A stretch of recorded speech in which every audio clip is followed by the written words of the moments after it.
In fact ఈరోజు జువల్దిన్ fishing harbour కూడా ప్రారంభోత్సవం కార్యక్రమం కూడా ఉన్నది.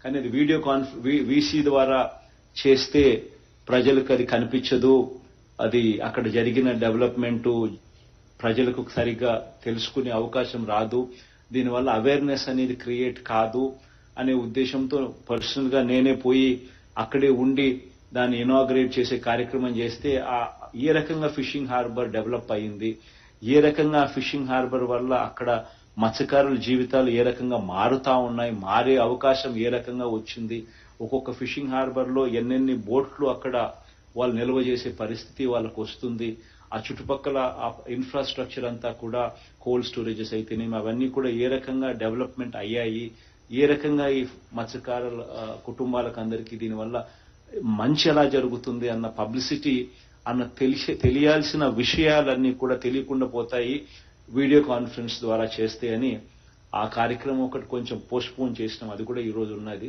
కానీ నేను ఫిజికల్ గా పోయి చేస్తామనే ఉద్దేశంతో అదొక్కటి కొంచెం పోస్ట్పోన్మెంట్ అయ్యింది. బట్ అదర్వైజ్ 10 ఫిషింగ్ హార్బర్లు నిర్మాణంలో వేగంగా జరుగుతూ ఉన్నాయి. 6 ఫిష్ ల్యాండింగ్ సెంటర్స్ కూడా వేగంగా పనులు జరుగుతూ ఉన్నాయి.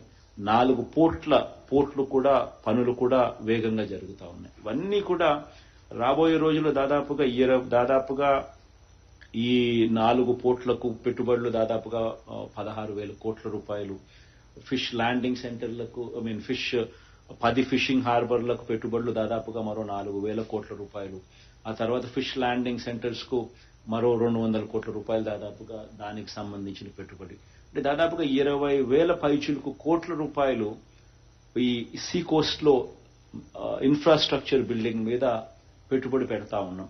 ఇవన్నీ కూడా చాలా వేగంగా పనులు జరుగుతూ ఉన్నాయి. వీటి అన్నిటి వల్ల కూడా అత్యధికంగా కూడా మంచి జరిగేది, బాగుపడేది ఖచ్చితంగా ఎవరు అని అంటే మరీ ముఖ్యంగా ఫిషర్మెన్ కమ్యూనిటీ ఎక్కువగా బాగుపడే అవకాశాలు దీనివల్ల ఎక్కువగా ఉంటాయి. ఎందుకనంటే అంతా కూడా సీ కోస్ట్ డెవలప్మెంట్ లో భాగంగా జరుగుతూ ఉన్నాయి. కాబట్టి వీటి అన్నిటి వల్ల మంచి జరగాలని చెప్పి మనసారా కూడా ఆశిస్తూ